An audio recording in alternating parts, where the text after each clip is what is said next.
จากบนดอยมาอยู่ตัวนี้อยู่แม่แจ่มนะก็ไปทำอ๋อครับติดต่อเรื่องการจะต้องกินอาหารอย่างสักน้อยหนึ่งโอ้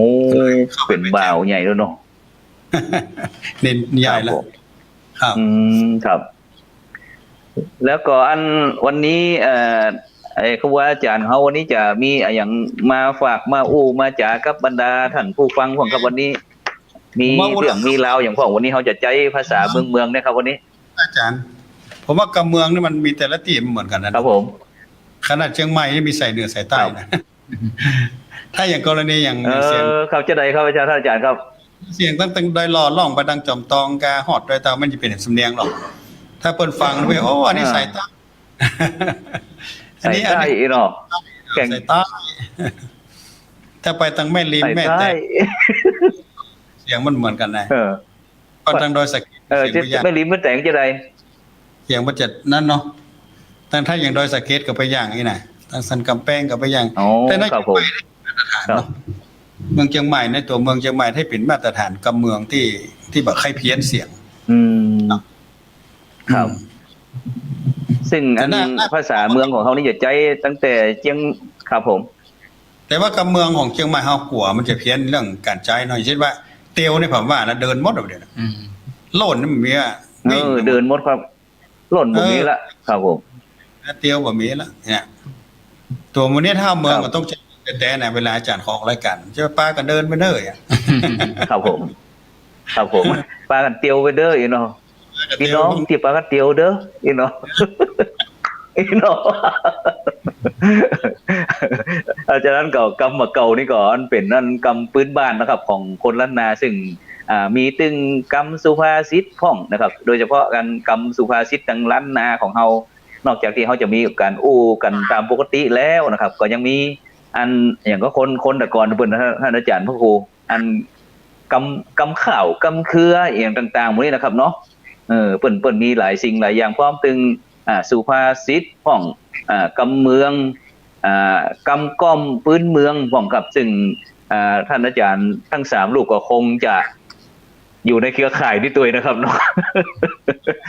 ซึ่งถ้าเขานึกถึงกำเมืองแท้ๆนะครับท่านอาจารย์พระครูพิวัฒนาอิกรมครับที่เขาเคยไปตั้งถ้าเขาจะย้อนตั้งล้านนาของเขานี่ครับเขาต้องพ้นนะครับตอนนี้นะถ้าไปเชียงตุงนะครับเนาะเชียงตุง12 ปันนาครับเชียงตุง12 ปันนาครับเชียงตุงเนี่ยกรณีครับ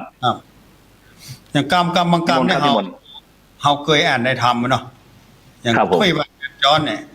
หรือว่าอย่างว่าดอกมันบานเพราะว่าดอกมันเผยหรอกครับผมถ้าเป็นคนเมืองด้วยกันเนี่ยอันนี้มันกำโบราณแต่บางทีเขาอ่านไปในธรรมเมืองเนาะเขาไปอู้กับ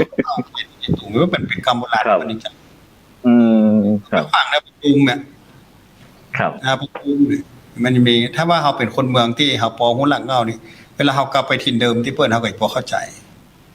แต่คนไม่นะบอกว่าถ้าบอกว่าไปขว้างตูมเนี่ยมันคงโหแล้วนะเอาไปขว้างครับบางทีเอาไปตูมเนี่ยครับผมหลายกรรมก็เริ่มหายไปนะครับเนาะไปครับเพี้ยนครับเพี้ยนเสียงซึ่งอันปีอันเดียวนี้ของเฮานี่ก็ยังมีกรรมเนาะท่านอาจารย์เนาะจากกันนี้ก็พอยังเป็นสัญลักษณ์อยู่แต่ภาษาเขียนภาษาเขียนนี้อันไปตึงอันครูบาอันน้ำดิบว่าจะได้พ้องภาษาเขียนเดียวนี้ของเฮายังมีความการกุ้งหุ่งเฮียงก็ครับภาษาเขียนโดยเฉพาะภาษาด้านนาของเฮาเนาะคือภาษากำเมืองนี่กันเนาะภาษากำซึ่งก็ปอฮู้ปู่ป่าเนาะอยู่ครับเพราะอ่านเขียนได้งามโดยครับได้พ่องเพราะว่าในตอนที่เป็นพระน้อยขยมนี่ครูบาอาจารย์เขียนครับเพราะต้องอ่านทำเมืองได้อ่ะก็ต้องครับผมอันนั้นสิ่งมันก็อ่านออกกันได้พอดีครับบอกว่าจะเป็นตั้งอันพยัญชนะมันก็คล้ายๆกับภาษาบาลีเหมือนกันนะครับพระอาจารย์เนาะเป็นวรรคเป็นอวรรคซึ่งอย่างคนตะกอนเพิ่นจะเซียวกะคะงะเนาะ อยู่กระตุกก็พระได้กินอิ่มกินเต็มพี่น้อง ตอนนี้ทางอ่าลำปูนพระอาจารย์ปอมีละเด็กละอ่อนเปิ้นมาเฮียนผมก็ครับอันภาษาล้านนาของเฮานี่ ตรง ก็เมื่อก่อนนั้นมีเฮียนตอนที่เปิดโรงเรียนพุทธศาสนาวันอาทิตย์เนาะก็จะมีสอนอยู่เหมือนกันครับ ครับ เชิญวิทยากรพิเศษคือป้าน้อยป้าหนานเนี่ยครับมาสอนเราอ่อนๆสนใจอยู่เหมือนกันแต่ระยะหลังๆนี่ ครับ เอามาได้ที่วัดมาได้เปิดนะครับมาได้เปิดก็เลย ครับ ไปที่วัดอื่นที่มันเปิดเนาะวัดอื่นก็จะมีพยายามสอนเหมือนกันครับ แต่จะได้เหมือนสมัยแต่ก่อนที่เขาเฮียนเป็นพระเป็นเนรเป็นขโยมเนี่ยมันก็คงจะบ่ใจครับ เราอ่อนเมื่อเขาเฮียนก็ไม่ได้ไปใจเขามากินหุ้นเน่าเขามาเล่าเขาลืมมันจะลืมไปไง ครับ แต่ว่า ครับ เงาแต่นี่มันก็น่าจะส่งเสริมสนับสนุนเหมือนกันเงาเขามันมีอยู่ ครับผม เราเตียนตังเวียงยองเจียงตุ่งเวียงยองนั่นตัวหนังสือของไต้เป็นเมืองนักมันจะมีบางอย่างที่ว่าหรือยองเป็นคนยอง ครับ แล้วคนทรายที่เขาไปตังพระพุทธบาทตาผ้านี่จะยองล้วนเลย แต่คนเมืองจะน้อยนะครับ ครับครับผมจากนั้นอันไปที่ท่านอาจารย์พระครูพิวัฒนวิกรมครับท่านอาจารย์มีความคิดหันจะได้ครับท่านอาจารย์ครับพระครูครับเกี่ยวกับว่าอันภาษากำเมืองเฮาปัจจุบันเนี่ยครับถ้าคนเมืองบางห้องมันมีกำอู้กำจะบอกว่าถ้าคนเมืองบอกอู้กำเมืองแล้วไผจะมาอู้กำเมืองครับท่านอาจารย์พระครูครับ ก็เป็นการอนุรักษ์ครับเนาะคนเมืองเขานี่กำเมืองนี่มีเสน่ห์เวลาเขาไปที่ไหนไกลๆอย่างเขาไปตั้งใต้อ่ะชลบุรีก็ระยองก็ ครับ ป้าแม่กาคนเมืองนี่ลุ่มซื้อ แม่กาไหนลุ่มซื้ออุดหนุน นิยม เป็นชาตินิยม ครับ แล้วก็ไปที่ไหนอย่างเขาไปกรุงเทพก็ไปปะรถทัวร์ก็บนเครื่องบินก็อย่างถ้าปะคนอู้เมืองรู้สึกจะม่วนมีความอบ ครับ แล้วก็อู้ได้แน่น คนเมืองเฮาอู้ได้แน่นใจ มีคำถามครับ ไต้จะได้ครับ ไต้เขินกับกำภาษาไต้เขินกับภาษากำเมืองนี่อันเดียวกันก่อวะมีโยมถามมาตั้ง ครับ เขียน ท่านต้องไปที่ท่านอาจารย์พระครู ปาโมด กัลยาปราโมทละกะครับ เรื่องกำพูดเนี่ยเขียนกันแต่ว่าบอกว่าตัวเขียนเนี่ยต้องถามอาจารย์ถ้าเกิดถามว่าตัวเขียนนี่จะเขียนเหมือนกันตัวเขียนตัวละนะครับ ต้องเป็นสองกรณีภาษาเนาะ ครับ ครับ ซึ่งอันคนเมืองของเขานี่ถ้าอู้กันง่ายๆก็คือมันเป็นกลุ่มชาติพันธุ์เหมือนกันครับเนาะมันหลายกลุ่มเช่นเดียวกันกลัวจะมารวมเป็นคนเมืองของเขาอย่างนะครับบอกว่าจะเป็นตึงไทยยองไทยขืนไทยใหญ่ไทยยวนไทยไอ้ที่อาจารย์ว่าคนเมืองเดิมนั่นนะพี่น้องลั่วให้ดูครับอาจารย์ครับความจริงของเขากลุ่มชาติพันธุ์เนี่ยนักเหมือนกันแต่ในปัจจุบันเนี่ยอาจจะเนื่องด้วยที่ของเฮานั้นสถานการณ์มันมีความมั่นคงนักยิ่งขึ้นนะครับ ก็เลยมันมีไก่ไปนะครับอย่างเจ้าหมูเฮาก็เช่นเดียวกันนะครับบอกว่าเป็นเมืองแป้เมืองน่านทั้งเชียงไฮ้สิ่งก็จะมีเหมือนกันก็มีไตขืนไตขืนพี่น้องไตขืนนะครับซึ่งงั้นตอนนี้ก็มักจะไปที่พยายามไปศึกษาที่อันเจียงตุงนะครับเจียงตุงนี้นะครับ ซึ่งก็พี่น้องเปิ้นก็พยายามนะครับที่จะเรียนรู้ว่าหลักเงาสิ่งต่างๆเหล่านี้ครับของแต่ละท่านแต่ละคนอย่างผมนี่ก็เหมือนกับผมก็เข้าใจว่าคนเมืองนะครับเป็นคนเมืองนะครับแต่ก็ยังบ่ได้เสาะหาหลักเงาของตัวเองแท้ๆนะครับซึ่งในปัจจุบันนี้ก็เป็นที่น่าสนใจนะครับโดยเฉพาะกลุ่มชาติพันธุ์ต่างๆนะครับคนเมืองของเฮานี่เมืองแต้ก่อนะครับเมืองมาจากไหนนะครับอาจจะมาจากตั้งละโวกับเขมรก็อย่างต่างๆเหล่านี้นะครับพระอาจารย์ครับอยากจะให้อันพระอาจารย์ช่วยขยายสักน้อยนะครับเมื่อกี้พระอาจารย์พระครูสาธิตก็ได้ครับอาจารย์สาธิตสารคุณครับ ครับ แต่ที่เข้าใจว่าที่โยมถามได้เหมือนกันว่าต้องสองกรณีว่าตัวเขียนที่เหมือนกันกับพระอาจารย์ครูตัวหนังสือหรือเขินยองมันเนี่ยจะใจอันเดียวกันก่อนอันนี้ผมก็บอกได้ศึกษาครับไม่ได้ศึกษาได้หลอกรู้แต่ว่าถ้าว่าพูดถึง เมืองยองถ้าสมมติว่าพี่น้องไตเขินก็ดีไตลื้อก็ดีมาจากทางเวียงยองเจียงตุงหรือว่า12ปันนานี่ก็ดีพื้นฐานน่าจะเป็นภาษาเป็นหลัก ครับ ยังเป็นภาษาเขินเป็นหลักแล้วก็ภาษาเขินที่มาอยู่ในล้านนาของเฮานี่ตัวหนังสือล้านนาของเฮาหรือว่าตัวหนังสือเมืองเนี่ยก็ใกล้เคียงกันหรือว่าเป็นถ้าจะพอ ใช่ครับ มาจากที่เดียวกันนะครับ แต่ว่าเฮาก็จะแตกสาขามาอย่างไรนี่ผมไม่ได้ศึกษานะครับเนาะ ตัวเขียนอาจจะเหมือนกันแต่เสียงเราออกเสียงมาเหมือนออกต่างกัน ครับ แต่ต่างก็ตามท้องถิ่นตามพื้นที่เรื่องเสียงเนาะแต่ตัวเขียนได้เป็นมาตรฐานมันคือ สำเนียง ครับ ก็ สำเนียง เขาสื่อกันได้เนาะกับอู้สื่อกันได้แต่ว่าสำเนียงอาจจะไปครับ จะเพี้ยนกันสักหน่อยเนาะแต่ก็สื่อหูบ่ต้องใจล่ามหรือว่าคนกลางนะครับเนาะ ใช่ครับอย่างกับ พอดีอู้กันได้ อย่างเขาคนไทยนะรวมเป็นภาคอีสานก็คนเหนือฟังได้ อีสานฟัง ครับ กำก็ได้ประมาณเนี้ยมันก็สื่อกันได้อยู่ แล้วก็เขาไปอีสานก็ดีได้ฟัง ครับ พี่น้องฟังอีสานก็ดีเนี่ยเขายังสื่อกันได้เขาก็จะรู้เพราะกรรมบางกรรมของอีสานกับของภาคเหนือเขานี่ใช้กรรมเดียวกันครับ เป็นกรรมเดียวกันที่ได้ดังนั้นเนี่ยพื้นฐานเขาจะต้องอู้ไปกว้างๆไปนะเนาะทั้งหมด ครับผม แล้วก็อีสานมันก็เพื่อไปถึงลาวลาว ครับ ไทยคุณคงจะสื่อสารมันถือว่าเมืองลาวก็ดีเมืองไทยก็ดีเนี่ย ถือว่าเป็นประเทศพี่ประเทศน้องที่มีการสื่อสารแล้วก็ไปมาหาสู่กันมีตั้งแต่ผู้ปกครองระดับผู้ปกครองเนี่ยก็ถือว่าเป็นเป็นเคยกันเป็นข้ามกันไปข้ามกันมาเนี่ยนะนี่การที่เขาพูดคำจัดประเพณีวิถีพอดีน่าจะสื่อกันพ่องอยู่ครับ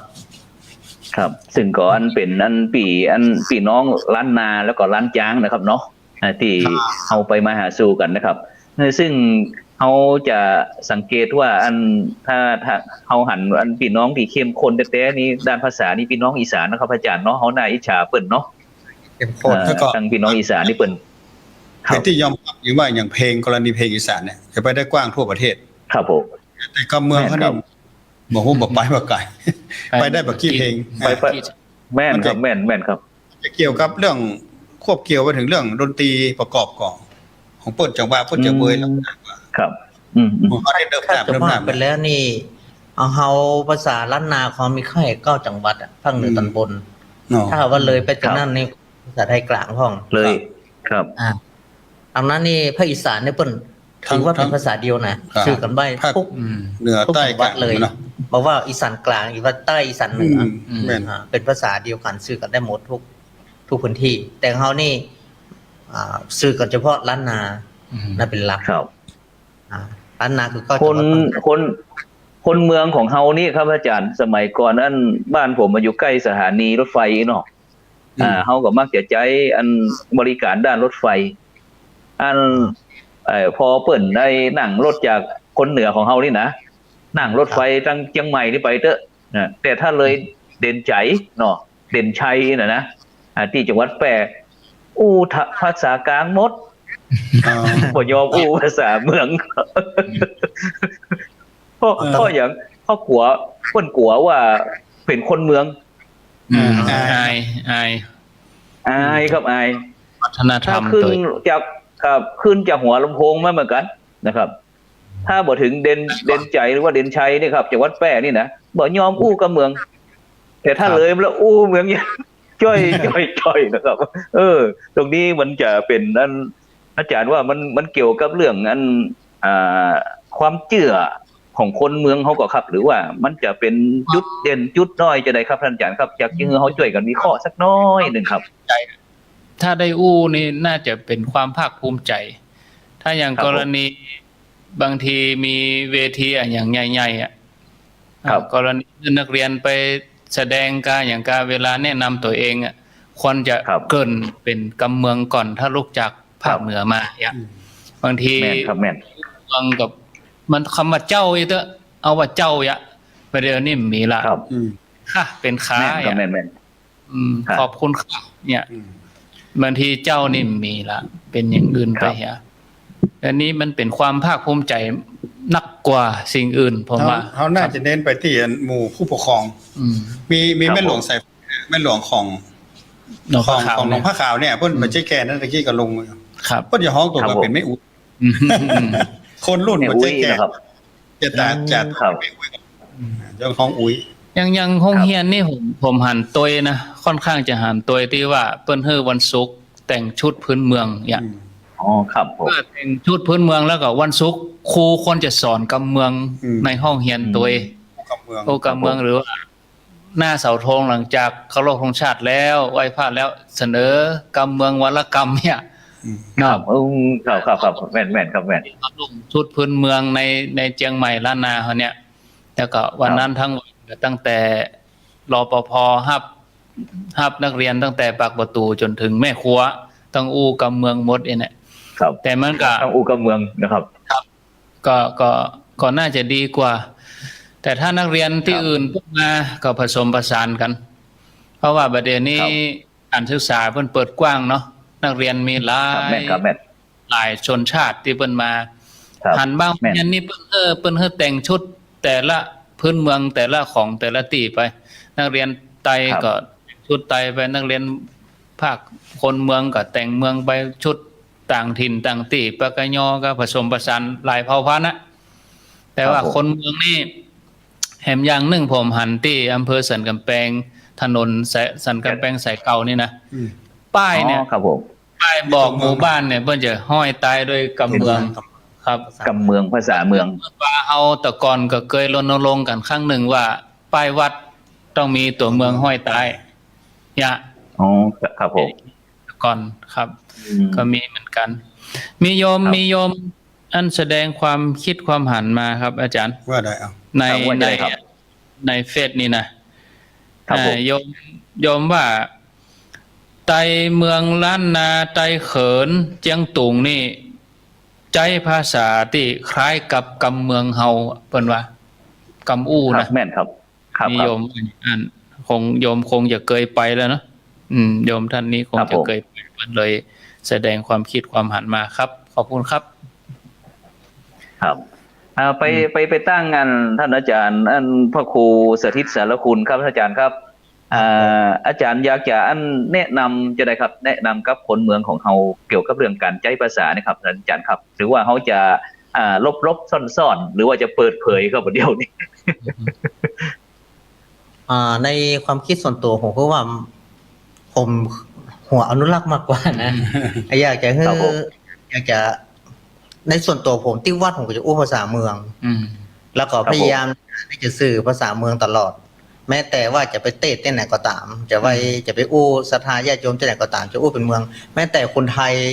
เข้ามาอู้เอาผ้าป่า เป็ กัน นเมื ยิ อง น เนี่ย มาตอดมาทำบุญเนี่ยก็ต่างกันนะก็จะสื่อกับเมืองเขาเปิ่น ครับ อาจจะสื่อกับเมืองเขาเปิ่น ครับ โดยเฉพาะอย่างยิ่ง อยากจะให้หันคนที่ต่างถิ่นต่างแดนอย่างกับเขาได้หันฝรั่งเข้ามาเมืองไทยก็อยากจะอู้เมืองคนไทยอะเนาะถึงแม้มันจะเกื่อมแล้วก็มันก็ม่วนนะเป็นเสน่ห์อย่างหนึ่ง ครับ อย่างก็เมืองเขาคือเหมือนกัน ถึงงั้นครับ ที่เขาอย่างที่ท่านครูว่าเมื่อตะกี้นะอาจารย์พระครูเมื่อตะกี้ว่า ถ้าเลยเด่นใจมาเขาจะอู้กับเมืองถ้าล่องไปนี่จะอู้กับไทยนี่คือ ครับ อย่างที่ใจว่าหลังจากที่เลยจากเด่นใจไปเนี่ย มันจะเข้าสู่ภาษาไทยกลางก็จะสื่อหูเรื่องมากกว่าโดยที่คนที่มาในห้างนี่จะเป็นภาษาเมืองภาษาไทยบอกว่าเอาภาษาไทยกลางไว้ก่อน ครับ แต่ขึ้นมาถึงเด่นใจมาปุ๊บเนี่ยเมืองร้อน ครับ ๆขึ้นใจว่าอันนะครับ เมืองร้อนละต้อง ครับ ต้อง ครับผม อะไรละ เออ คือทำเมืองได้แน่นอน 100%คนไทยคนเมืองฟังกันได้หมดละแต่ถ้าลองไปทางใต้นี่ ครับ ส่วนหนึ่งก็คือคิดว่าเราต้องการจะสื่อให้คนฮู้ทั้งหมดนี่มากกว่า มันจะความอาย ครับผม แต่ว่ามัน ครับ มี ผม คน มันนี้ ก็ในยุคปัจจุบันนี่ก็เหมือนกัน ครับผม 50ลงมานี่นะเปิ้นคือเปิ้นต้องการ ครับผม ว่าจะตัวเองเนี่ยอู้ภาษาไทยให้มันกับภาษาไทยกลางนี่คือมันชัด เพราะว่าคนเมืองนี่ถ้าว่าไปอู้ไทยมันอู้แบบให้ชัดแล้วมัน เอาไข่ มัน แกวนวันชอบปลาแรดอีนอก มันจะ มัน แป ช ล อบปลาแรดอีนอกครับผม ไทยก็เข้มข้นเอาภาษาไทยไปโรงเรียนก็ ครับ อู้ ผม ภาษากลางอีเนาะ ครับผม เป็นค่านิยมของบางคนมากกว่า อืม อย่างผม ครั นี่ บ อู้ภาษ นายนี่มาแข็งแรงเนอะ ครับครับ เลยผู้กับเมืองน่ะติดภาษาไทยเมืองมากกว่าภาษาเมืองนี่มากกว่าครับ มี อย่างที่เมืองแปรของเฮานี่ครับผมอย่างที่เมืองแปรของเฮานี่เวลาอู้เกิบนี่บ่ฮู้จักเลยนะครับ เกือบคือรอง ที่เมือง เท้า แปรนะครับจะต้องอู้รองเท้าเองครับอาจารย์ครับ มัน อันนี้มนต์ท่านอาจารย์พระครูพิวัตรครับ อันคนขับรถ2 คนไปด้วยกัน แล้วก็ ครับ โชเฟอร์นี่เป็นคนขับนี่เป็นคนภาคกลาง แล้วก็ คนกลาง ท้ายรถ ครับ คนเมืองแล้วก็ถอยรถเลยถอย ครับผม เวลาถอยรถคนเมืองก็ว่า ไม่ได้ครับ จะจนสะพาน หัว แล้วคนเมืองว่าขวา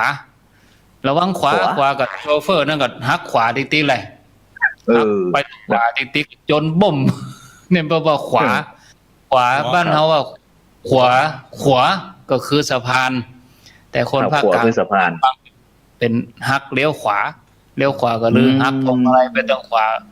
รถก็จนเลยบ่มแล้วจะโทษไผ ขวาและขวา โทษไผ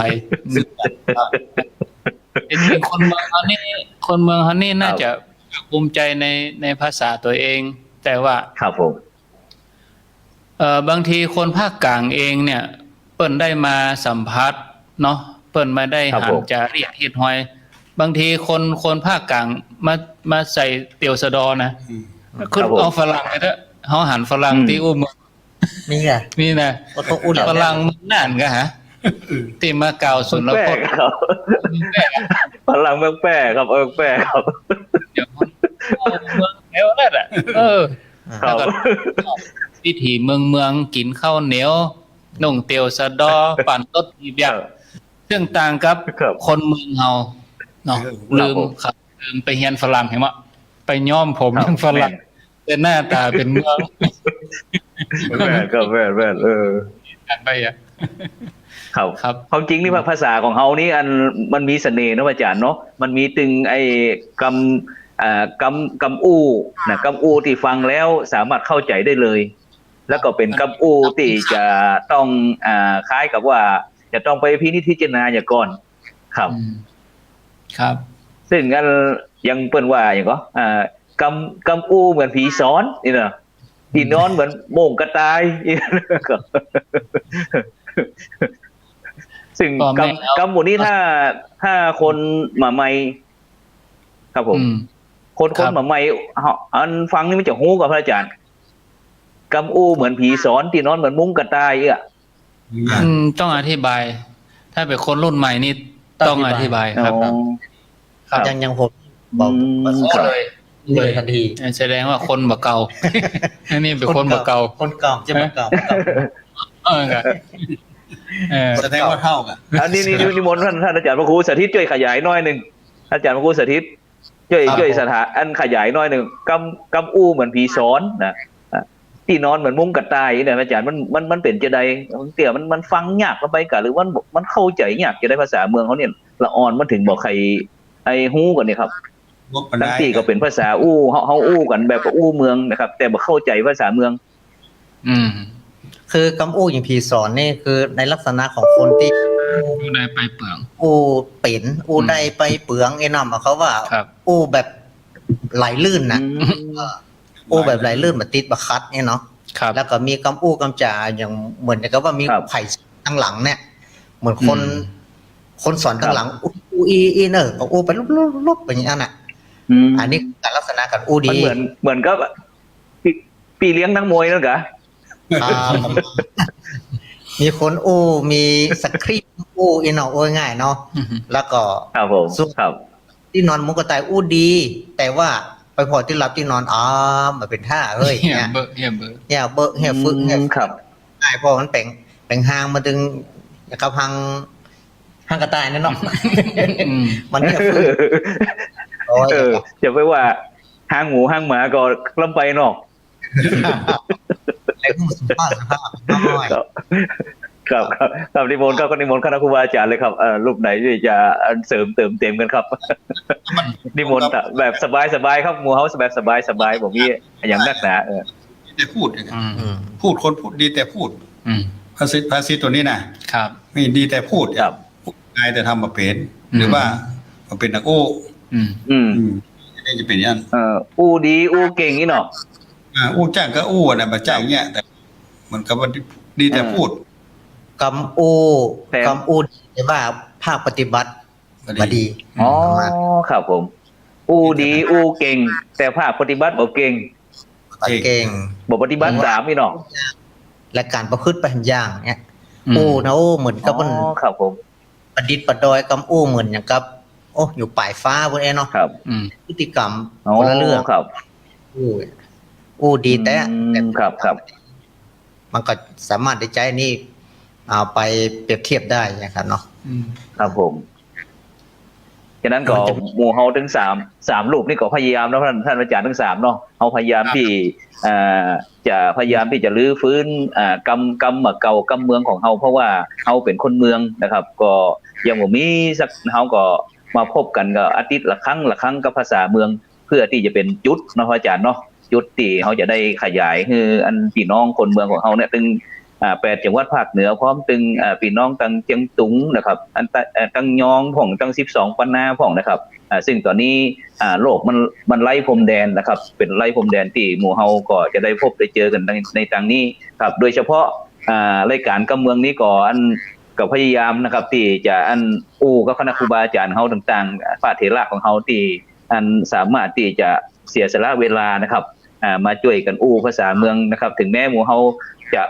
เมืองบ่ไข่แกว่นนะครับก็หวังว่าอันบรรดาท่านผู้ฟังนะครับเนาะท่านอาจารย์พระครูทั้ง3เนาะหวังว่าท่านผู้ชมก็คงจะมาช่วยเสริมเติมเต็มกันนะครับฉะนั้น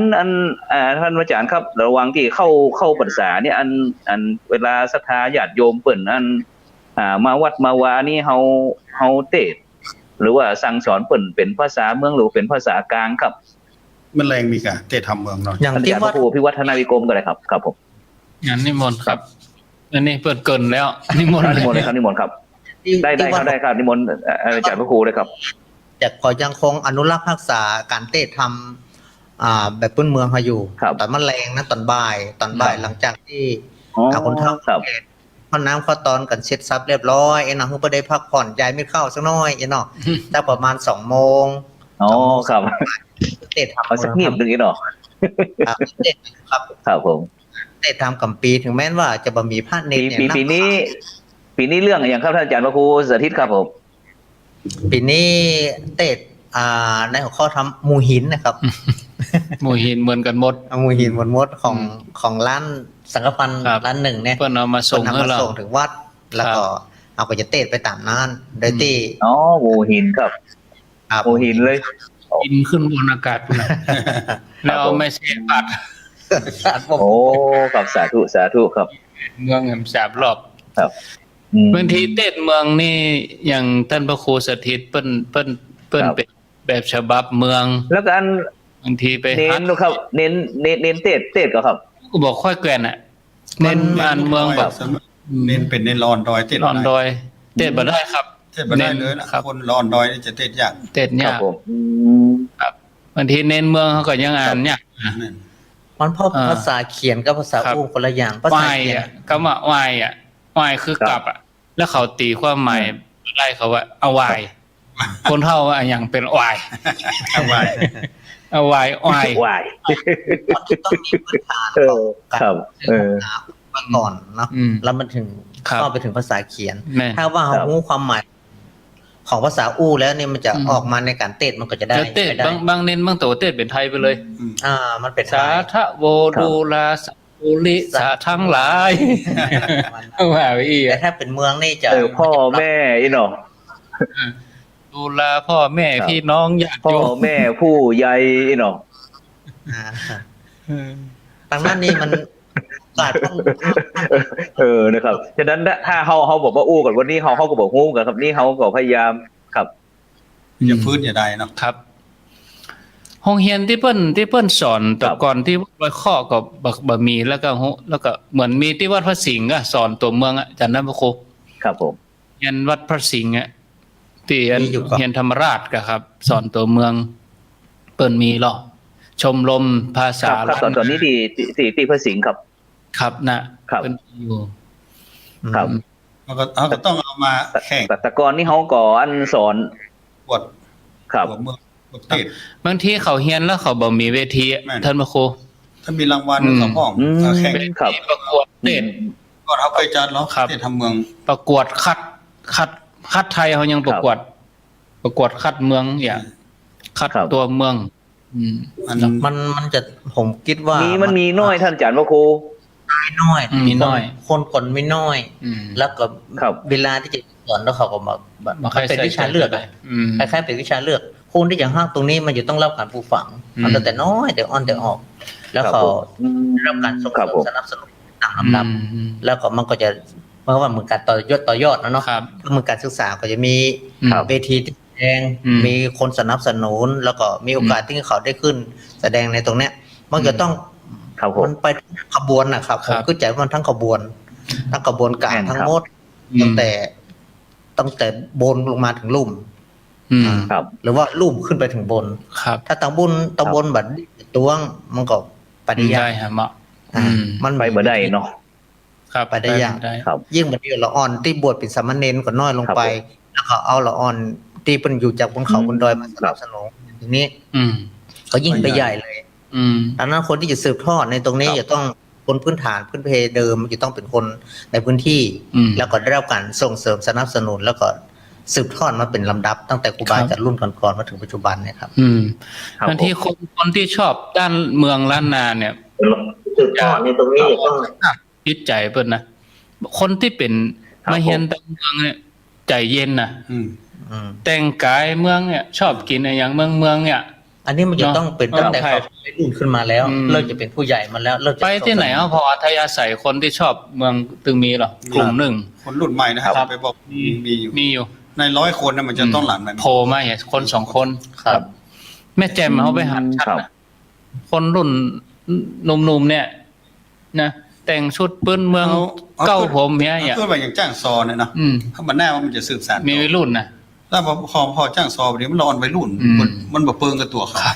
มันอยู่ที่ว่าบริบทของสังคมตรงจุดนั้นเพิ่นนะครับ ได้ครับการถ่ายทอดตัวเอง ทำการถ่ายทอด อืม ไม่ใช่อย่างก็ย่าง ครับ อย่างกับถ้าว่ามันเป็นเรื่องธุรกิจ ยุ่ง เข้ามาแล้วพวกมันจะไม่ได้ ได้ไปบอย ไปเบอร์เพราะมันมีตัวล่อเรา อยู่ได้เมินตัว ก็เลยนี่ครับว่าแต่กี้สมมติว่าเขาประกวดทำเมืองเนิร์ดถ้าตั้งรางวัลสูงเนี่ย มันแน่นะ แม่น ไอ้เจ็ด ครับ ที่ ผม หนึ่ง ครับครับ เนาะ ครับ อาจจะเป็นตัว มีแห้งจูงใจ เป็นแรงจูงใจ แรงจูงใจต้องสร้างแรงจูงใจ ครับแรงจูงใจ อย่างซอเนี่ย การมีส่วนร่วมนะครับเนาะ ครับ ถ้าบอกได้รับงานเนี่ยกรณีเขาเล่นแห่พื้นเมืองประยุกต์อย่างมันงานนี่เขาจะบะคงทิ้งไปแล้ว ครับ แต่มันประยุกต์เข้ามาแล้วเกิดประโยชน์เกิดรายได้ อืม นี่สังเกตเพราะว่าคนที่จะเข้ามาสู่ตรงเนี้ยหนึ่งครอบครัว มีส่วน ครอบครัวมีส่วนร่วม อืม ส่งเสริมสนับสนุนสองละอ่อนมีใจฮัก นี่แน่นอน สองละอ่อนมีใจฮักสามมีวิธีที่แสดง ครับ แล้วก็สี่ ครับ สนับสนุน สนับสนุน อืม ครับ ครับ บางที โดยเฉพาะเรื่อง เล่น ครับ ตั ผ ว ม ไม่ยาก อย่าไปเนอะนี่น่ะยุ่งเลยน่ะ โอ้เรื่องสนับสนุนนี่อย่างขยมลูกซีดเนี่ยมันมีเมียฝรั่งเนาะ เออ ถ้าลูกมันออกมาเนี่ยก็ไปปล่อยบนดอยพุ่น เล่นตามที่ เพราะมันเทียบว่ามันมี นักท่องเที่ยวมาไปแอวนะลูกฝรั่งขึ้นดอยเป็นเบื้องมา อืม ถ้าลูกมันนี่ล่นน้ำหน้าอีกอะ แน่ เมียฝรั่งก็เลยเปลี่ยนความคิดไปเดี๋ยวไปอยู่ดอย แข็งแรง ได้5 ภาษาก่อน ดุ ภาษาไทยภาษากำเมืองภาษากะเหรี่ยงฝรั่งเศสภาษาอังกฤษ ครับ นี่ได้เปรียบ ได้ เนาะ เปรียบ อืม ไปปล่อยไปดอยมัน อยู่ถือว่าไปอยู่บ้านดอยพวกกับบักกันนั่นแหละ เขาบอกมากั้นอะไร ไปอยู่ฝรั่งก็กิน ได้ อิ่ม ได้กูอย่าง ไปอยู่เมืองฝรั่งก็ ต กิ ร น ง อิ่ม ข้ามแต่ที่มันจะส่งลูกมาเรียนโรงเรียน นานาชาติ นานาชาติแบบใช่ อืม มันก็มองเห็นพร้อม นี่ อย่าง ดี คิด นอน ดี ตลอด ดีครับดี ลูกออกมาเป็นลูกครึ่งกะ หน้าลูกครึ่งเหมื ห อน น้า ฝ ฝ รั่ รั่ ง ง เลย แต่แต่งชุดปากกยอ แต่มันบอกว่า เขาโอ้ว่า มันเป็นปากกยอว่ามันว่าเขาว่ามันมาจ่ายแล้วมันก็เลย มันเนี่ยนะมันขาวมันก็เลยเอาหมิ่นมาทา เอาเมียนทาก็เป็นปากกยอ ผมมันแดงมันก็ ว่าไม่ต้อง ลงทุนขนาดนั้นก็เดียวกะ แสดงว่าผู้ปกครองอ่ะก็ว่าที่ผู้ปกครองต้องชี้นำต้องจัดระบบของ อืม ถ้าเกิดลูกไปเข้าในเวียงแหมก็ไม่ได้ละ ครับ อันนี้นี่ต้องเริ่มจาก ดี ครอบครัว พ่อแม่เป็นส่วนสำคัญ ง่ายๆอย่างโยมอย่างท่านพระครูห้องคนอายุมันนี่ห้องไม่อุ้ยอ่ะจากตัวแม่อุ้ยอ่ะ อืม ตอนก็จะโหแล้วโอ้อุ้ยคือยาย อืมถ้าเรียนบอกใครจ่า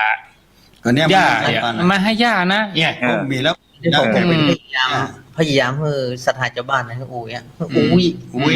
พวกอุ้ย อุ้ย ไม่ ต้อง ตาอย่างนี้ว่ะปู่ ประเด็น ย่า ที่มันเป็น ตา อันเฮาโฮบ่ไหวเฮ้อ นะ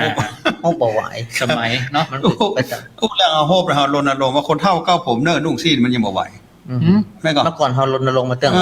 มีมาเตือนนึง ผม ครับ นุ่ง แม่น เข้าวัดเนี่ยเขาคนเฒ่าอายุนักแล้วเก้าผมได้ก่ออย่านุ่งซีนได้ก่อ ขอเฮียสักงานสองงาน แล้วบางคนอ้างแล้วถามว่าไม่แจ่มเพิ่นยังมาอ้าง แม่นนะ เพิ่น นั้นเป็นวิธีของเปิ้นอยู่แล้วไม่เจม น่ะ อันนั้นมันเป็นวิถีเลย ครับ เป็นวิถีของเปิ้นเลยมันก็ไปกันได้ง่าย อืม แต่ถ้าว่าเฮาวิถีเฮามันจะอย่างนั้นน่ะ ครับ แต่วิธี เขาจะให้คน วิธีคนลาวเขาไปหันน่ะ อืม เข้าใจเข้าวัดเพิ่นต้องปัดสบายนะครับ นอนนุ่งหัวจ้าง ปัดผ้านี่นะ ไม่ยิงก็ต้องนุ่งสิ้นตลอดอย่าง อันนี้คือเปิ้นมันเป็นวิถีของ วิ เปิ้น ธี เลย เปิดกันทำ แต่ถ้าสังเกตพอในไปตอนกลางคืนมันใจอ่ะ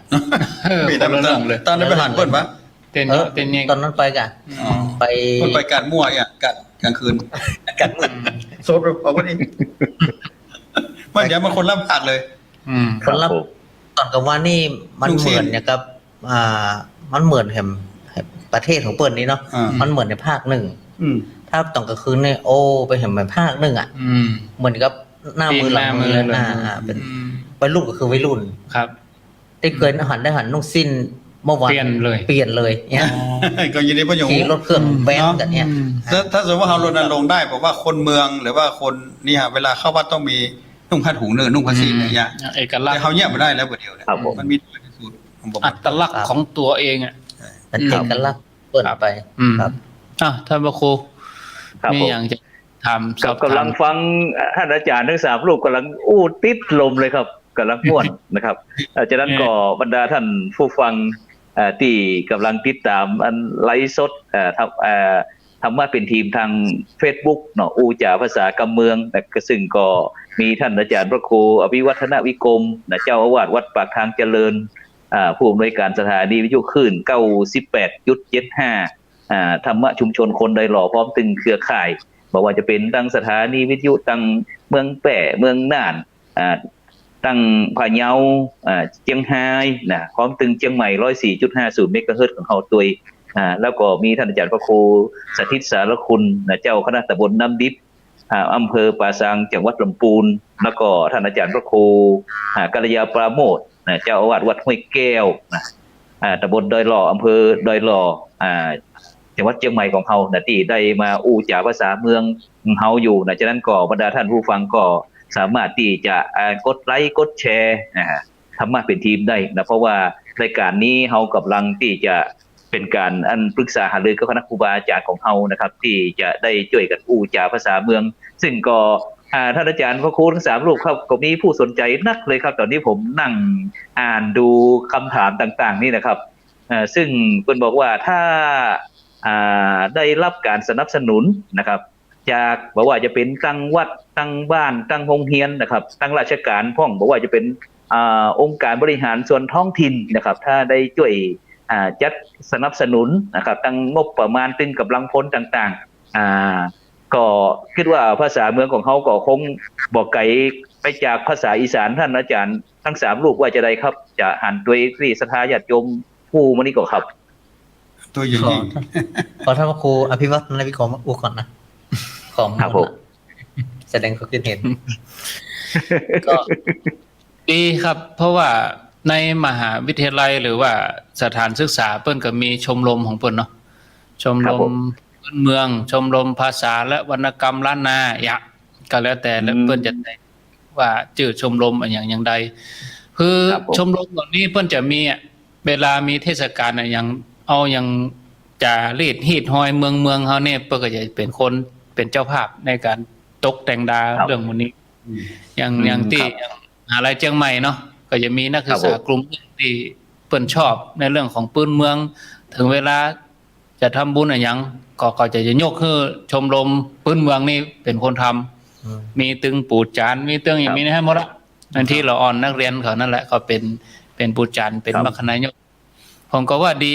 ถ้าว่าขยายเรื่องราวหมู่นี้เข้าไปสู่โรงเรียนได้สามารถที่จะทำภาษาเมืองเฮานั้นเป็นส่วนหนึ่งในเรื่องของพื้นเมือง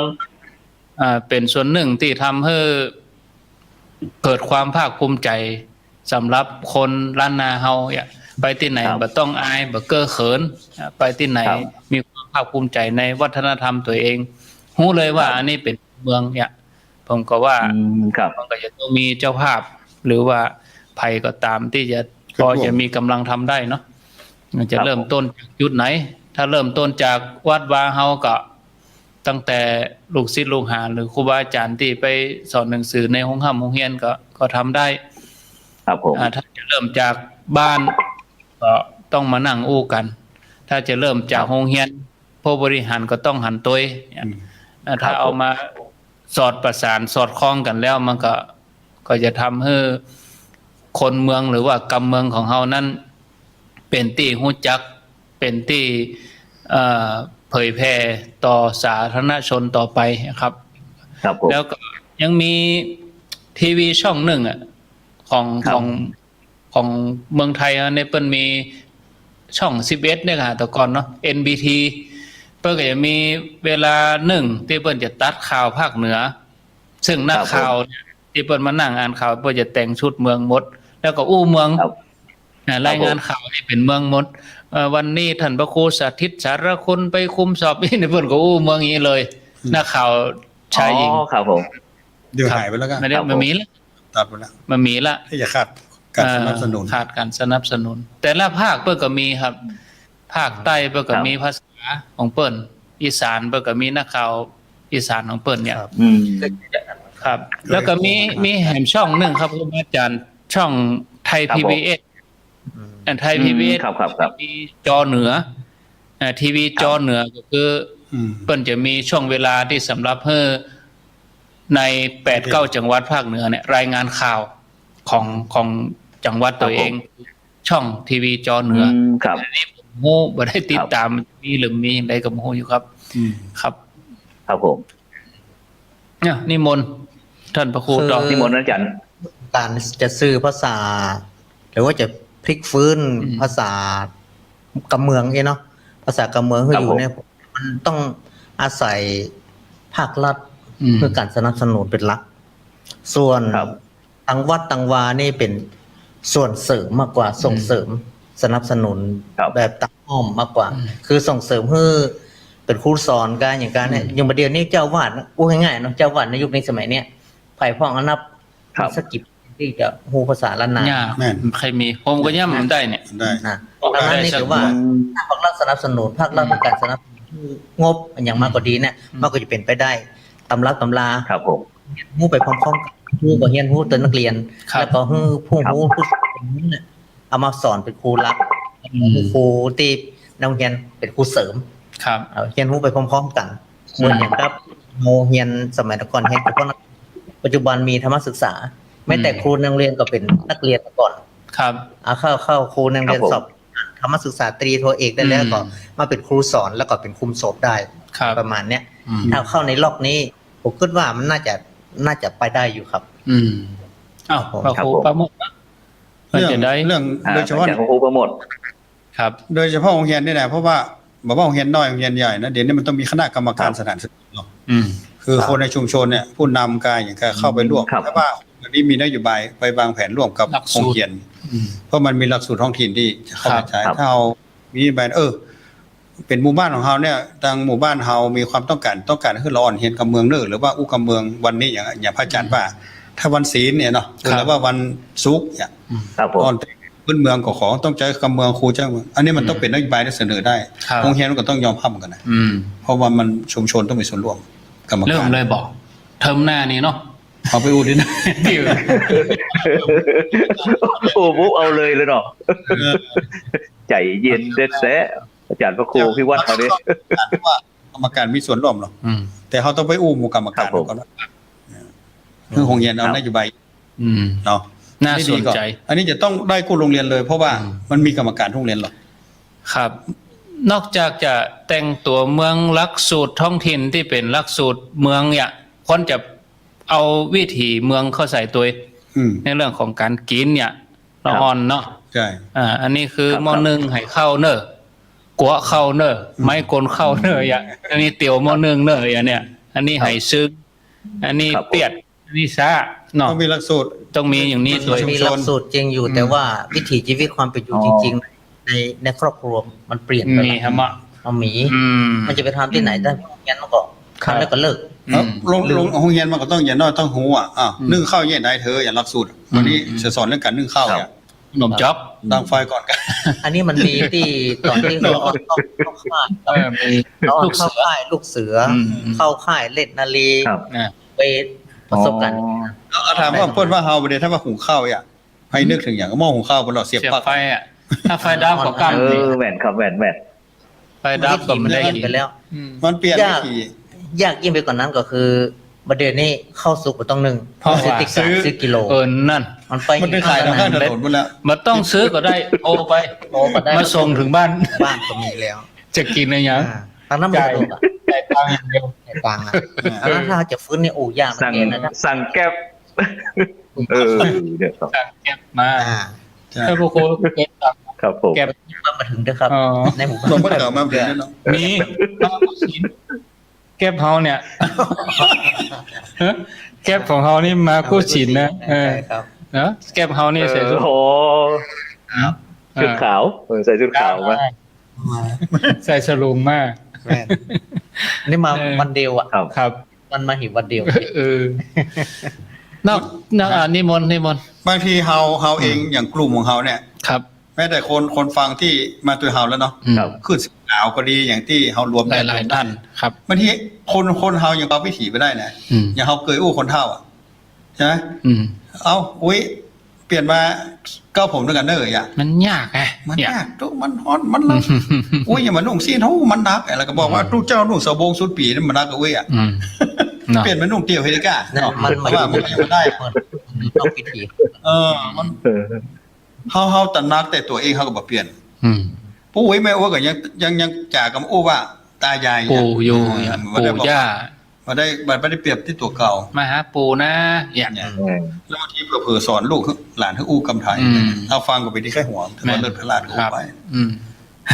นั่น ก็ คือว่าในพ่อแม่ที่อายุ50ลงมาเนี่ย อืม อู้กับลูก เป็นไทยไป เป็น พ่อ ทายไปเลย แต่เรื่องนี้ให้ไปตระหนักว่าคนรุ่นก่อนมานั้นบ่ได้เฮาเป็นคนรุ่นข้าวแล้วนะมันใช่ว่ารุ่นนั้นมันจะเสี่ยงแล้ว อืม เฮาจะต้องขยับตัวขึ้นเป็นคนรุ่นสูงมาแล้ว เอาแกมแล้วเนอะเนาะ เอาแล้วนุ่มเอง 50ผมว่า50ลงมา 50ลงมาหมายความว่า ท่านพระครู50 เอาเลย ขึ้น แล้วหรอเอา50ขึ้นหรอโอ้โหระวังกันนะ ขึ้นทะเบียนล่ะ ขึ้นทะเบียนเนี่ยยังครับ ทะเบียนน่ะแต่พอ เกือบเป็น 600 บาทก็ขึ้นทะเบียน เกือบได้ขึ้นแล้ว ครับ ขึ้นไปสัก อืม เรื่องนี้ละเอียดอ่อน ละเอี แต่ ยด ว่า อ่อนครับ แต่ว่าเฮาบอกคนละเลย อืม เพราะให้ไปบอก ครับ บัดเดียวเฮานึกว่าเฮาต้องไปอยู่ในคนรุ่นเก่าบัดนั้นแต่เฮาจะต้องเป็นคนรุ่นเก่าแล้วนะ อืม แล้วพอลงมาว่าคนรุ่นน้อยต่อไปเนี่ย อืม มันจะเป็นยังไง อืม ให้บอกว่าคนเบื้องบนมันมาเอานะเบื้องบนมันมีไผคนที่สูงกว่าเฮาเนี่ย อืม ชั้นก่อนๆนั้นมันบ่ไหวแล้ว อืม มันต้องรุ่นเนี้ยยังได้อ เป็น ยู่ จากการแก้ไข ใช่ จากการสนับสนุนส่งเสริมให้มันดีขึ้น อืม ฟื้นฟูของเก่าๆให้มันปิกมา เฮาเคยมีเหรอตอนที่อันจัดสลากอะประกวดคนเท่าแต่งตัวอย่า จอยซอกัน จอยซออย่าประกวดอันกวยสลากอย่าอันนี้เฮาลองสักงานกะเวลาเฮารวมกันนะ เอาฟื้นแหมกรรม คนเท่านุ่งสิ้น ไป ถ้า แต่งตัว ตาม งาม วัฒนธรรม แม่แจมก็นุ่งผ้าติดจกมาเก้าผมมา ใส่เน็บดอก เน็บดอกมาเหียอย่า เรื่องดอกเกตวา อืมถือวิธีอื่นก็แบบว่ากันนะแต่ว่างานเฉพาะกิจที่เขาจะทำกันเนี่ย อันเนี้ยคือตัวช่วย ตัว ที่ ช่วย เราจะเอาเรื่องใกล้ตัวเขาก่อนที่เขาทำได้ แต่เขามองภาพกว้างเนี่ยมันอู้บ่ได้มันยังบ่ได้ ผมว่าถ้ามี งานอย่างสื่ออย่าง งานเสื้ออย่างแล้วก็มีตัวจูงใจอะ อืม อย่างละออนนี่เขาพอหรอเขาพอดารา อืม แต่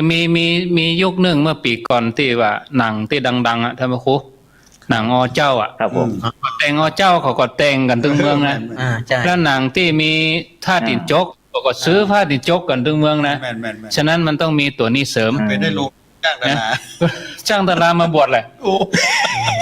เนาะ ได้ตัวเอง ท่านพระครูเป็นเจ้าภาพ อืม จ้างดารามาบวชแล้วก็วัยรุ่นตัวอ่ะ อย่าง ดาราไม่ยิงกับบวชพราหมณ์ไป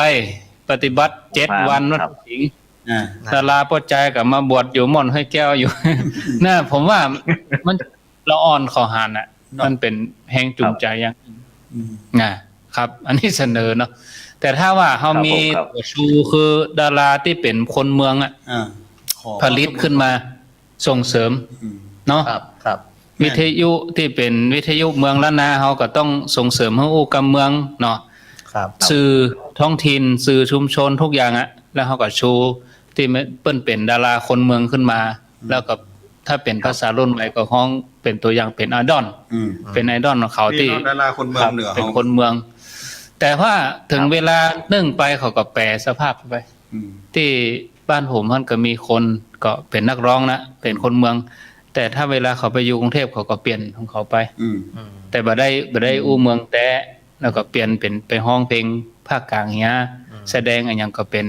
ภาคกลางไปเฮียแต่ต่างกับดาราที่เป็นภาคกลางพยายามเวลาสวมบทบาทเมืองเนี่ยอย่างดาราบางคนที่เขาหันเขาแสดงอะเขาอู้เมืองนะหนังเมืองอ่ะ แต่ว่าบัดชัด เริ่มบอก แต่บัดชัดบ่เริ่มบ่เกิมแต่ว่าพอแล้วก็ดูมีเสน่ห์ดาราที่เขาเป็นคนภาคกลางพยายามฮัดอู้เมือง ผมว่ามันมีทั้งเสน่ห์แล้วก็บ่มีเสน่ห์ อืม นั่นแหละ เสน่ห์ตรงที่ว่าคนที่ภาคกลางเพิ่นอู้ภาษา อืม ท้องถิ่นภาษาเหนือภาษาอีสานนี่ก็ดีเนาะ ครับ มันบ่เริ่มมาเกิมเขาฟังแล้วมีเสน่ห์ อืม แต่คนที่เป็นคนเหนือแล้วคนอีสานแล้วคนมาอู้บัญชัดอัน อ่า และแสดงบทบาทคนอีสานก็ดี อืม บทบาทคนเหนือก็ดีเนี่ย อืม เอาถือว่าบางอย่างทำลายวัฒนธรรม มันใจเนี่ยเนาะมันเพี้ยนไป มันเพี้ยน มันใจหลักเงาแต่ บวกลบบวกก็มี ทั้งสอง ลบ อย่าง ก็มี อ๋อ ผลบวกก็มีผลลบก็มี เขาก็มองเชิงบวกอะ ดังนั้นนี่ถ้าม อง ว่า เชิงลบกัน คน อนุรักษ์นิยมเนี่ยคนต่อต้าน ใจไรเนาะ มาใช่ อืม มันต้องกระเดะกระเดงไม่ ก็เลยโดนด่ามันเต่าล้านปีเห็นมั้ยกัน อ่า พอเขาด่ากันนะ มันต้องเมืองกระเดะกระเดะอะไรเงี้ย อืม ถ้าอีสานอีสานกระเดะกระเดะอะไรเงี้ย เนาะ เอาคำว่ากระเดะกระเดะนี่หูเอา ก็เมืองไม่มีก็ได้กระเดะ มันใช่อู้แบบทองเกะทองเกนเนาะกระเดะกระเดะนี่แหละ เออ ทองแก่นี่แม่ ทองเกะทองเกนนะเข้าถึงเบื้องลึกเลย แล้วคำว่ามันเริ่มเพ้อๆน่ะนอนเลยเขาว่า โอ้แล้วจะและจะแก้ไปละ มันเริ่มเพ้อๆ แล้ น่ะ ว ไง แตะไปละ แหลมเต็มแตะไปเหี้ย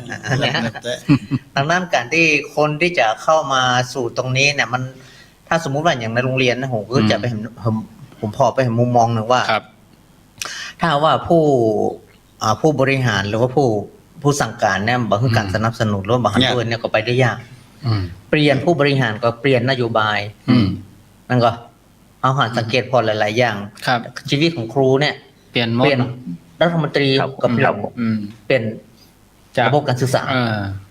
เนี่ยเปลี่ยนไปเลย ครับ ดังนั้นที่สำคัญก็คือต้องโบนลงมา อืม ต้องเป็นคนที่มีความฮักความชอบความพึงพอใจ ด้าน แล้วก็อยาก นี้ จะ เลย พัฒนาตรงนี้ขึ้นมาจริง ๆ มันถึงจะได้ ครับ แต่ถ้าว่าเราอยู่ตรงรูปเนี่ย อีต้องเอานายกเป็นคนเมืองแหกอะมาถึงขั้นนั้นป่ะ เขาถ่ายอย่างเขาถ่าย มีเวทีที่แสดงเนาะอย่างถ้าสมมติว่า หัน มันมี จุย การ หันจุย นายกเป็น แนะ คน นำ เมือง การประกาศเนาะเราสามารถพูดได้ แต่เพื่อจะเอาหรือไม่ก็เป็นเรื่องหนึ่งเนี่ยข้อต้องบนทุกสามาอีกมันมีชั่วโมงอีกสมมติว่าเราสอนธรรมะนี่ก็ดีนะ ชั่วโมงทุกเจ้าไปสอนครูพระศิลธรรมในโรงเรียนก็ยังยากเลยนะ มันมีชั่วโมงมันตีมไปแล้วเนี่ย มีกล้าท่านมีเวลาก็ท่าน เวลามันน้อย ชั่วโมงเต็มเนี่ย ชั่วโมงมันเต็ม อืม ลำบากเหมือนกันนะครับ ตัวเจ้าเขาต้องไปขอสอนเนาะ ใช่ครับ ไปขอสอนแล้วปรากฏว่าบ่มีเวลา เวลามันเต็มแล้ว เวลาเต็ม มันก็อยู่นโยบายของพอเหมือนกันนะ แม่ โรงเรียนน้อยที่ มัน ที่ ต้อง ได้ เป็น รอน โย เนี่ย บายของพอ พอเปิดเป็นพอที่เน้นให้โรงเรียนเป็นวิถีพูดนะเพื่อครูสอบนักธรรมหมด นั่น ปีแล้วนักธรรมตีได้มาปีที่2นักธรรมโท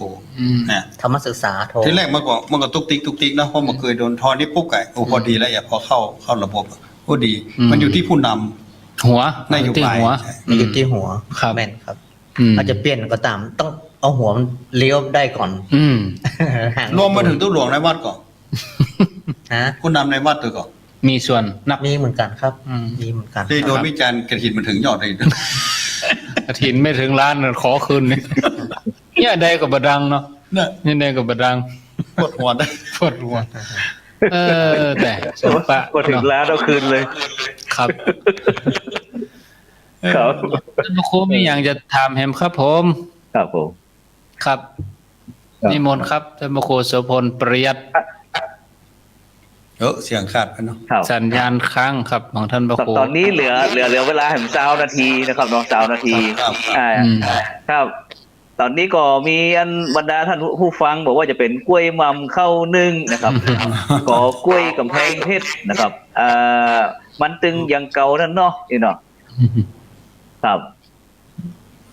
ครับ ก็เดี๋ยวลองฟัง ของ สถาน เนี่ยครับ อืม แล้วก็หลาย ๆ ท่านนะครับที่ไอ้ส่งข้อความเข้ามานะครับ ครับ ส่งข้อความเข้ามา อืม ฉะนั้นก็อันในเหลือ20 นาทีนี้เขาก็จะ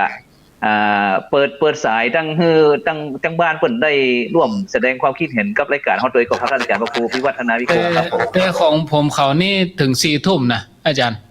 อ๋อครับผม ครับเวลาปกติผมเขานี่ถึง4 ทุ่มลองฟังญาติโยมตั้ง ครับ บ้านกับผมเนาะ เปิด ครับ สาย ครับ เนาะ ได้ครับได้ครับ ญาติโยมทั้งบ้าน เอาเบอร์เนอะญาติโยม052-010-084 ตามปกติแล้วนี่ท่านพระครูสถิตสารคุณนี่เพิ่นจะอยู่ตะนี่เนาะเพิ่นนั่งนี่เนาะเพิ่นเอานี่เนาะเพิ่นจะเอาจิ้วอีกหน่อยเอามือเกาอีกหน่อยเหรอเพิ่นนี่เนาะ พอกันนั่นกัน ไม่ให้จะจด ท่านพระครูประโมทมีหน้าที่จดเหรออ้าวเจริญปน เจ้าแต่ภาษาเจ้าท่านพระครู แม่ประณี นี่จำได้หมด แม่น นะ แล้วนะ ปานีไหน ฝาง แม่นก็แม่นปะแม่ปณีก็ แม่ประ แม่นแล้ ณี ว ฝาง แม่นแล้วอยู่ฝาง อืม แม่ปณี ที่เป็นว่าอันป้าอุ้ยแม่อุ้ยนั่นที่ว่าตากำยายนั่นเป็นห้องอุ้ยหลวงอุ้ยน้อยอย่าง แม่นพ่อหลวงแม่หลวงอีกก็แม่น อุ้ยหลวงอุ้ยน้อย แม่น แม่น มัน นะ มีหลายพื้นที่นะ อืม เจ้า อุ้ยปอใหญ่ก็มี พ่อ ปอ ให ให ญ่ ญ่ไม่ใหญ่ ถ้าอุ้ยปัจจัยของอุ้ยหลวง อ๋ออุ้ยหลวง อุ้ยหลวง ถ้าอุ้ยมันยิงก่อน แม่หลวง น้อย อ๋ออุ้ยหลวงอุ้ยน้อยอีก แม่อุ้ยพ่ออุ้ยผมว่าเนาะ อืม เจ้า แล้วยินดี น่ะ จำภาษาในเจ้า ยินดีแม่ประณี บ้านแม่มาขี้เล็กฝาง ครับ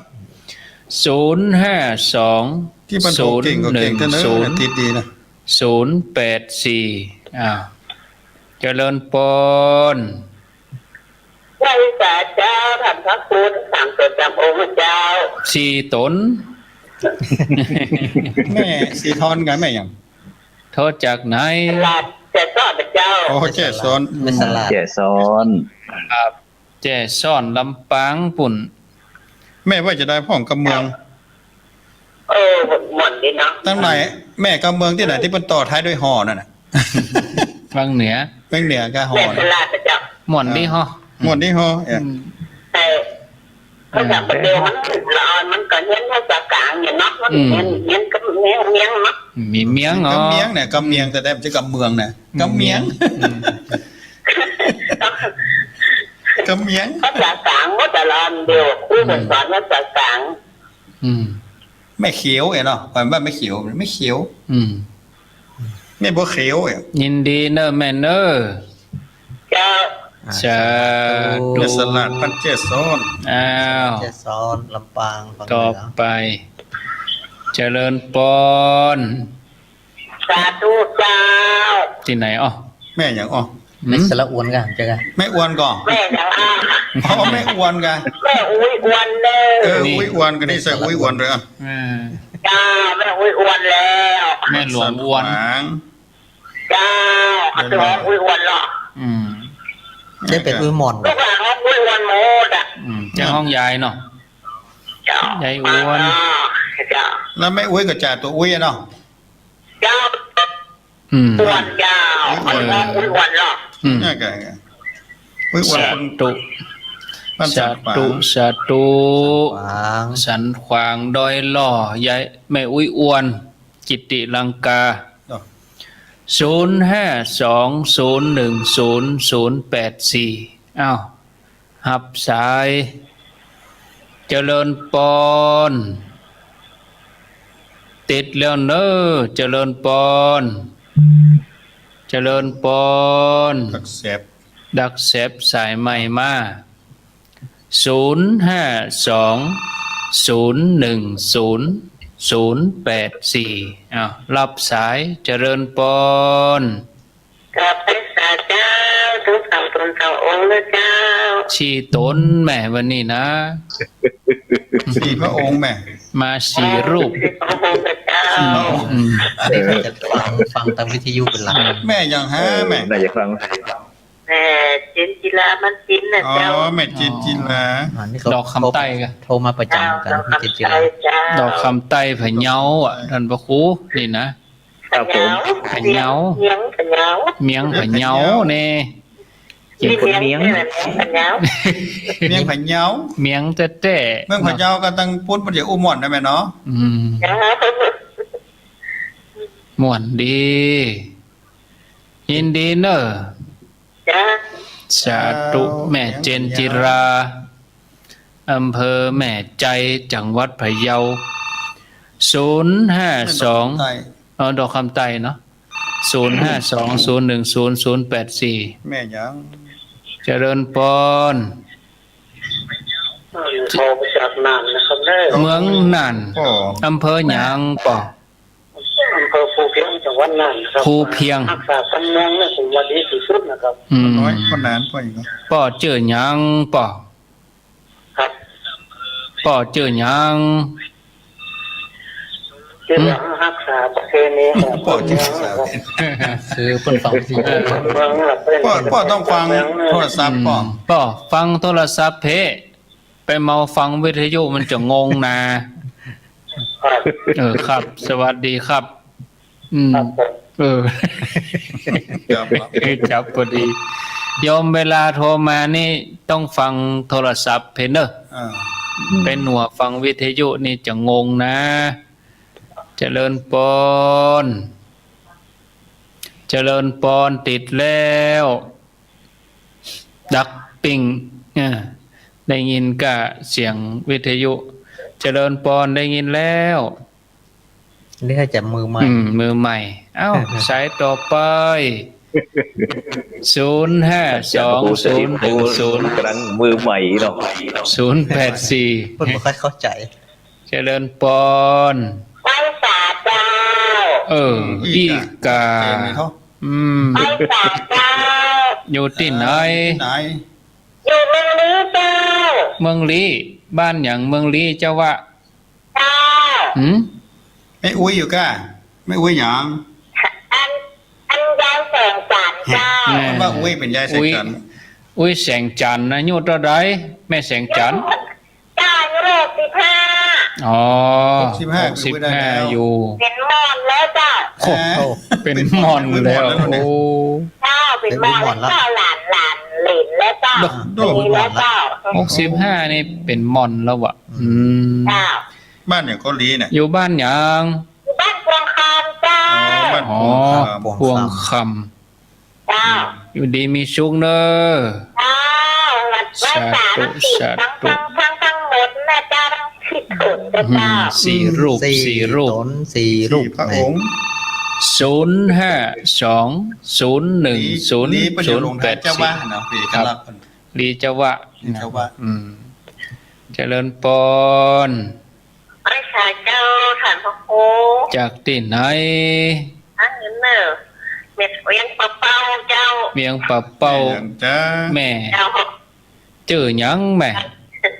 เชื่อไม่จังคำเจ้า แม่จันคำอายุเท่าใด แรกมั้งเนี่ย 70 ปลายเจ้า ครั้งแรกเนาะนี่เนาะ จำคำนี่ครั้ จั ง น แรก คำนะ แม่ บ้านหยัง ก็แม่ บ้านหยัง บ้านสาเจริญเจ้า อ๋อบ้านสาเจริญ สาจะ บ้านสา ยิ้มได้หมาดเนาะ เดี๋ยวไปกลางกองเนี่ย เตียวกลางกอง ไม่ได้ออกไปถนนนี่แต่ แต่ก่อนน่ะไปกลางกองเนอะเดี๋ยวไปกลางกองเนี่ย มีหัวสาในเนาะเพื่อปลูกต้นสา เดี๋ยวเมียกลางกองเนาะ มีอ่ะโมทนาก องมากลายเป็นถนนเลยละ แต่ หัวไม้สลาบไปหรอ ครับ ก็ปลูกต้นสาเป็นแถวตันน่ะ เดี๋ยวนี้เนี่ยเนาะเดี๋ยวนี้ไปวัดเที่ยวกลางกองแอวไป นี่เป็นเจริญปน ว ไว้ฝาเถอะพระครูครับ อ้าวปิดวิทยุอย่ากำเนออูดกับโทรศัพท์เพเนอ ครับ อยู่ที่ไหน วันนั้นคือวันนาแดง อ๋อบ้านนาแดงจังหวัดน่าน พนอนประเสริฐ เป็น กัน น้อยจังหวัดนั้นครับ อำเภอนาน้อยครับ สวัสดีป้อนันยินดีเนอ ครับ ชัดเจนดี เอ้าจะฮับไปถึงสักประมาณ3 ทุ่มเกิงบ่เนาะ ครับ อังแหม5 นาที 6 นาที เราบัดตอบกันก่อนกันที่ ครับ ปิดสถานีตังคุณ เดี๋ยวจะได้ลาให้ท่านพระครูโสพลปริยัติเปิ้นได้ จะอยู่ด้วยกันอยู่จนถึง4 ทุ่มก็อย่างใดเดียวก็ได้อู้กัน ครับสี่ทุ่มเลยก็ได้ครับอาจารย์ครับ อ๋อ สี่ทุ่ม ครับ เลย สาธุครับ เจริญพร เจ้ากราบนมัสการเจ้าท่านพระครูทั้ง อ้าว แม่ยังอ๋อแม่ แม่อุ้ยหยัง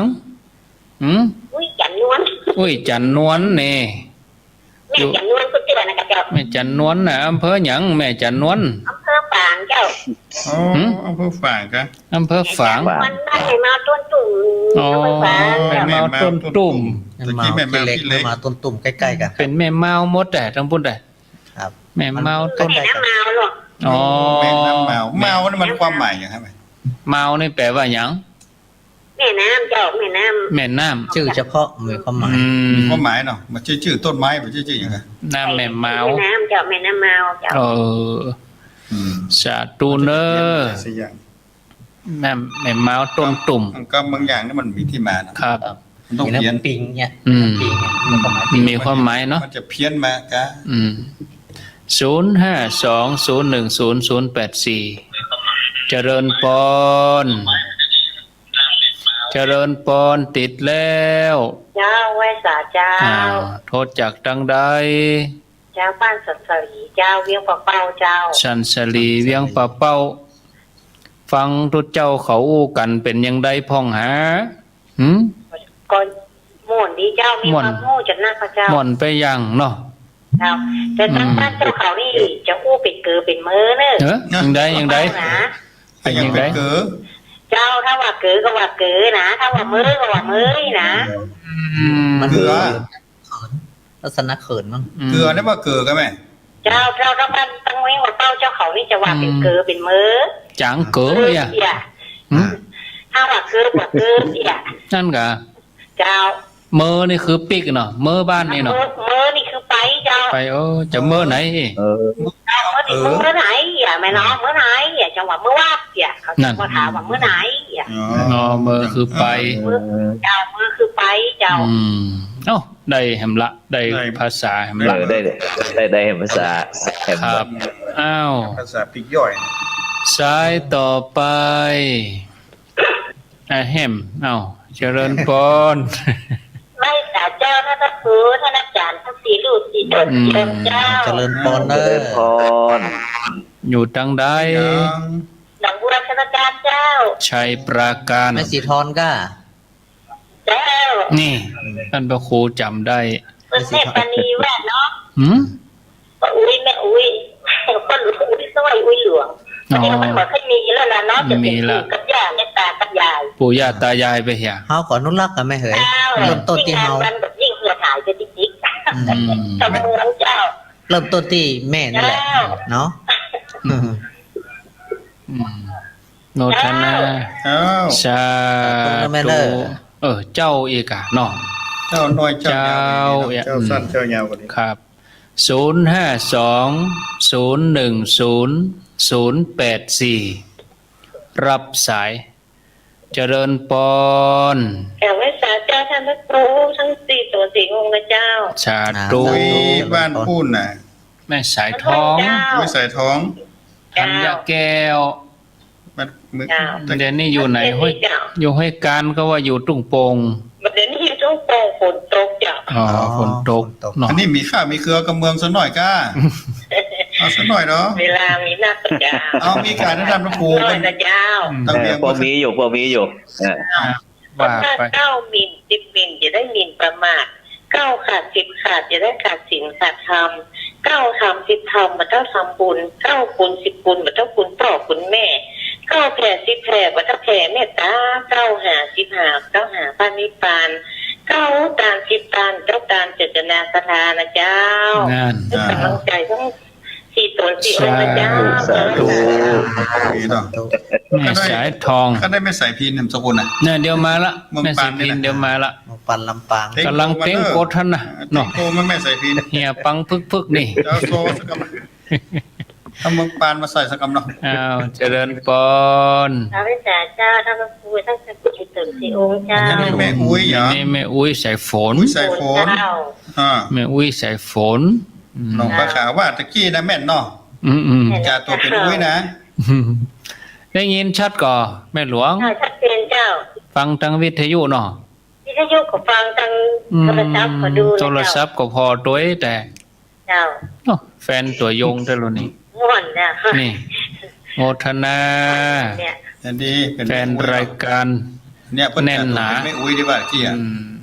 ต้นก็เป็นอุ้ยแต่ละ อุ้ยแต่ละนี่นะ เพิ่นหันเพิ่นไปวัด มีหลาน แล้ว เนาะ เพิ่น มีหลาน จ่าตัวอุ้ยใส่หลาน อืม โอ้โหสะดุ้งว่าอุ๊ยเพิ่นอุ้ยกันนะ คนรุ่นนี้ว่าอุ้ย มีห นะ ลานละ เจริญปอน เจ้าขอเจ้าไป มาแล้ว มาจัง ดูนั่น มาแล้ว ดาวฟัง นี่ นี่ มารับเจอเนอท่านพระครูอาจารย์มาฟังจังทำท่านพระอาจารย์มาเจ้า นั่น อืม ตัวแทนคนฟังทั้งหลายนุ่งเทาใจรึกลื่นใจสารจึงเน่า อืม ตะกองวางสายขอหาเจ้าโซ่พระอาจารย์เจ้าตุนดัง อืม กูคำกูเจ้าฟังเป็นประจำนันใดบ่ได้ฟังมันเนาะนันใดได้ฟังก็หาโชคให้เจ้าก็ขอขอบพระคุณจัดนัก เป็นขึ้นสีขาวเสียงดังฟังชัดดังเผื่อตรงตานดอนใจพอมาครั้งนี้คือกำลังใจเนอะท่านพระครูได้ฟังไม่ได้กับม้วนท่านพระครูกันตีตนว่าท่านพระครูเจ้ากำลังใจท่านพระครูเนอะ สา ธุ ใส่พิน รักโดย กันระยาเพิ่นถึงเก้าผมเหรอ อืม นุ่งสิ้นเห็นนะไม่ ค ใช่ นยัง พิน หาเปียดอยู่ลูก ครับ ไป ครับ วัด เปียดเก้าผมเน็บดอกยาอย่า หลวงพ่อเป็นอนุรักษ์ตัวยงเลย แน่ นะ นอนเลย สาวัตเนอร์ไม่ใส่พีนช่วยกัน พระธาตุจิกจองก่องคำนะ อะไรอย่างก็ว่านเนี่ยก็ท่านพระครูว่านเนี่ยก็เตเปิ้นเอาไปเอา เพิ่นคือแยกทุกนั่น อืมว่านลิ้นคู่ ก็หัวหอมนั่นน่ะ ว่านลิ้นคู่อีกอะเจริญปอน ไว้สาครับท่านพระครูทั้ง โอ้ สามองค์ครับผมนามพงครับ นานป้อนนานยังก็ นามพงจากเมืองฝางครับ นั่น เมือง พง ฝางป้อนนานอายุต่อใดป้อนนาน กลัวที่อยู่ในรายการนี่ก็ม่วนอกม่วนใจขึ้นมา นี่ม่วนไปยัง มันจะธรรมะมาเป็นเรื่องภาษาและวรรณกรรมของพ่อตานี่ครับ ก็นานก็ช่วยกันเนอ ช่วยกันนะ รักษา ก็น่าจะผมว่าพยายามที่สุดนะครับเรื่องนี้ อืม ช่วยเหลือว่าอันนั้นท่านพระครูคนได้เป็นผู้คนโอ้ม่วนใจ อืม ว่าเมืองกำเมืองนี่แหละมันมีผู้อย่าง อืม ภาษาและวรรณกรรมแล้วก็ตัวหนังสือของเขาก็มี แม่น เด็กของเขาก็มี อืม มีพ้องกูอย่างเนาะ อืม ขอไว้สนับสนุนเต็มที่นะครับเรื่องนี้นะค สา รับ ธุ โมทนา ยินดีป้อนนาน คนนั้นพง ป้อนนานพงเมืองฝาง แต่หา ปุ่น โรมันเต้นอะไรกันเนี่ย ครับ โอ้เขียมนะ แล้วกัน อย่าง ได้เตือน หลายเตื้อแล้วเนาะ ครับ อุบาสกนี่นะ น้อยหลาย ตอนแรกก็จะว่าเป็นพรมเป็น อืม พง อืม 0520108084เอารับสายเจริญปอน พระเจ้าท่านพระครู โอ้ ทั้ง อยู่ สี่ต ที่ น ไหน เดียว อยู่ไหนแม่ เป็นบวกพระเจ้า บ้านบวกเมืองลี้ ไม่หลงเนาะ เคยเรียน อ๋อ ไม่ บ้าน หลง บว ก็ ก เป็นบวก ไม่หลงไม่หลงเนาะ อืมชื่อหยังก็แม่ ฮะ ชื่อหยัง ที่เมโล แม่ ที่เขาไป แต่ ถ่ายรูปแล้วก็ฮันลาที่เขาไปงานวันนั้นน่ะไม่ก่อน ท่านพระครูเคยลืมเสียง ก็อีแม่มันอยู่ในผ้าห่มพุ่นน่ะ อุ้ม มันอยู่ใน เนาะ พระโอมดู เดี๋ยวเนี่ย อุ้มฮะ มานอนกับเตื้อเจ้า อืมสาธุ นั่นแหละ หวานไปกิน ลีมันมีกรรมพิเศษอย่างก็แม่ ถ้าหูมันลีได้มันอยู่อ้วจะได้วันนี้มันอยู่ลีรู้อย่าง อืม เรื่องเคยนี่นะ ถ้าฟังเสียงนี่อยู่ลีอ่ะ ลี มัน จะวะเนี่ยค่ะ เมืองลิ นี่จะว่าไม่ก็ไหม ลิ มึงลิแม่นละกะ เมืองลิมันว่าเมืองลิมันจะเมืองลินะลิ มึงลิจะว่า ไฟฟ้า ไฟฟ้า หิมะหิมะเป็นเมืองลิ เจริญปน เจ้า จากดังใด สาธุสาธุ โทษจากไหน บ้านเจ้าพามยามอำเภอดอก อ๋อบ้านสะพานยมอย่างก้อนนี่ ดอกคำใต้พะเยา พะเยา ครับโยมเจอหยัง ตอนนี้ดาวคำไส้ฝนกำลังตก ฝนกำลังตกโยมเจอหยังโยม ชื่อแม่มาลัยเจ้า แม่มาลัยดอกคำใต้ เจ้า พะเยาปุ่นชัดเจนดีเนาะ เจ้า โมทนา เจ้าจะไม่ สาธุสายต่อไป